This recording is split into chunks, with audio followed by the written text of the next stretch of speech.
Hi friends, ഞാൻ ഇന്നിതാ ഇത്രയും പച്ചക്കറികൾ കൊണ്ട് ഒരു അടിപൊളി സാമ്പാർ ഉണ്ടാക്കാൻ പോവുകയാണ് കേട്ടോ.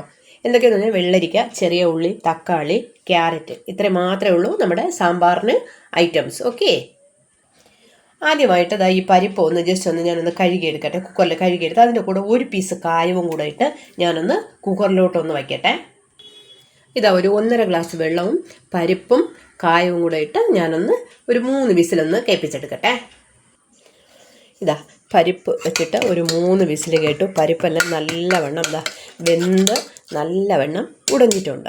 ഇനി നമുക്ക് ഈ പച്ചക്കറി ഒന്ന് എടുത്ത് അതിലോട്ട് ഇടാം. ഓക്കെ, ഇതാ അതിൽ പച്ചക്കറിയെല്ലാം നമ്മൾ ആ പരിപ്പിൻ്റെ കൂടെ ചേർത്തിട്ടുണ്ട്. ഇനി അതിനുള്ള ഒരു കൂട്ട് തയ്യാറാക്കാം. അതിന് വേണ്ടിയിട്ട് ഒരു ബൗൾ എടുത്തിട്ട് 1.5 സ്പൂൺ മുളക് പൊടി, 1 സ്പൂൺ മല്ലിപ്പൊടി, 1/4 ടീസ്പൂൺ മഞ്ഞൾപ്പൊടി, അല്പം ഉലുവാപ്പൊടി,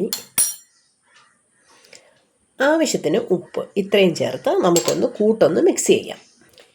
ഇതാ കൂട്ടെല്ലാം കൂടെ ചേർത്ത് ഒന്ന് ഒഴിച്ചിട്ടുണ്ട്. ഇനി ഇതൊന്ന് 2 വിസിൽ കേൾപ്പിക്കാം. ഓക്കെ, ഇതാ 2 വിസിലൊക്കെ കേട്ടിട്ട് സാമ്പാർ നല്ലവണ്ണം റെഡി ആയിട്ടുണ്ട്. ഇനി നമുക്കൊന്ന് കടുതാളിച്ചെടുക്കാം. ഓക്കെ, കടുതാളിക്കാനായിട്ട് ഞാൻ ചീനിച്ചട്ടിയിൽ കുറച്ച് എണ്ണ ഒഴിച്ചിട്ടുണ്ട്. എന്നിട്ട് അത് ചെറിയ 2 ഉള്ളി ഒന്ന് അരിഞ്ഞിട്ടിട്ടുണ്ട്. ഉള്ളി ചെറുതായി ഒന്ന് ചുവന്ന് വരുമ്പോൾ അല്പം കടുകും 2 വറ്റൽമുളകും കൂടെ ഇട്ടിട്ട് അതൊന്ന് ചുവക്കട്ടെ. 2 കറിവേപ്പിലയും കൂടെ ഇട്ടിട്ട് കടുകാളിച്ച് നമുക്ക് സാമ്പാറിലോട്ട് ഒഴിക്കാം. ഓക്കെ, ഇതാ അല്പം മല്ലിയിലയും കൂടെ ഇട്ടിട്ട് കടുകാളിച്ചതും ഇതിലൊഴിച്ചിട്ട് സാമ്പാർ റെഡി ആയിട്ടുണ്ട്. ഓക്കെ, എല്ലാവരും ഇതൊന്ന് ട്രൈ ചെയ്ത് നോക്കണേ. ഈ വീഡിയോ ഇഷ്ടമായിട്ടുണ്ടെങ്കിൽ ഒന്ന് ലൈക്ക് ചെയ്യണേ. ഈ ചാനൽ ഇതുവരെ സബ്സ്ക്രൈബ് ചെയ്യാത്തവരാണെങ്കിൽ ഒന്ന് സബ്സ്ക്രൈബ് ചെയ്തേക്കണേ. ബൈ.